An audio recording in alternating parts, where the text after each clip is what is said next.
Ayan. So guys, bumili ako ng portable aircon sa Shopee. Kasi wala akong makitang review online. And kanina actually na-testing ko na to. Nakasaksak sa outlet and legit malamig talaga yung... Ayan. So going back, ito kasi yung bala kong setup pagdating namin ng campsite. Um, Magpa-pass through charging ako gamit yung uh, Blue Yeti. So, ito yung setup. Kumbaga, given na may outlet yung pupunta naming campsite, ang gagawin namin is pass-through charging. Bale, ang function ng ating Blue Yeti is UPS. Tapos, yun nga, gumagana siya, working. Wala kasi akong ano dito. Pero etong portable AC na to, legit guys, sobrang malamig. Tapos, ang kagandahan pa niya is parang smart ano na rin siya. Parang yung mga modern na air condition, parang meron siyang safety feature para maprotektahan yung compressor. Meron na rin siyang drain. Tapos legit talaga na lumalamig. Tapos ganito kalakas yung ano niya, yung hangin. Ayan. So bukas tong bukas tong room. Ayan. Na-testing na namin kasi yung kanina. So hindi ko alam kung paano natin i-measure. So not sure kung gumagana to diyan.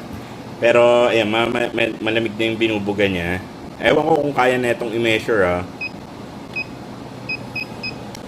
Wala eh.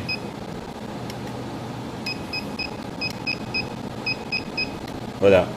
Hindi siya gumagana. Sa body lang talaga. So yan. Sige. Ganito na lang. So sa tuhod ko na lang. So patatamain ko na lang sadya yung AC sa akin.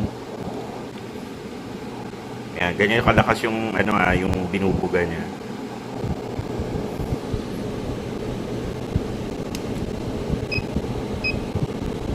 Ayan, 34 kanina, 'di ba? 33.8 na lang ngayon. So ewan ko kung tama ba 'to eh. Wala akong pasukat directly sa kanya eh. So eto lang. Na-testing ko na tong unit guys kanina for about 2 hours. Wala naman problema.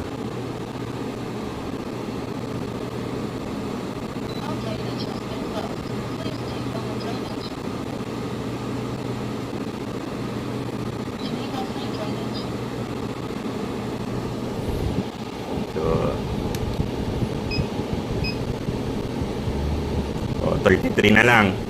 'Di ba? So ganoon siya. Lumalamig.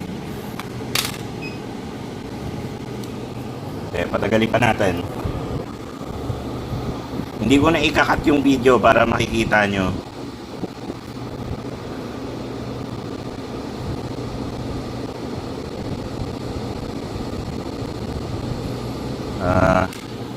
Sige. Last na measure. 32.2.